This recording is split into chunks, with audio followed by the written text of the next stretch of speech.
গণমাধ্যম যেটি একটি গণতান্ত্রিক দেশের চতুর্থ স্তম্ভ, কিন্তু যখনই সরকার এই গণমাধ্যমকে নিজের স্বার্থে ব্যবহার করতে শুরু করে তখনই প্রশ্ন ওঠে স্বাধীনতার।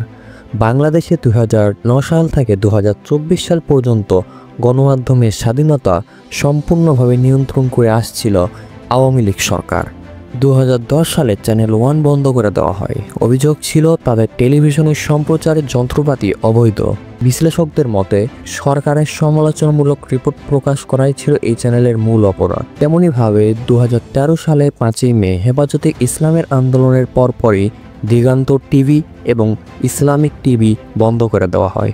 অভিযোগ ছিল বিদ্বেষ ছড়ানো এবং অস্থিতিশীল তৈরি করা, কিন্তু বাস্তবে এটি ছিল সরকারের বিরুদ্ধে কথাবার্তা বন্ধ করার একটি পদক্ষেপ। আমার দেশ পত্রিকা সেই সময় একটি খুব জনপ্রিয় পত্রিকা ছিল, কিন্তু 2013 সালে এই পত্রিকাটি বন্ধ করে দেয় আওয়ামী লীগ সরকার।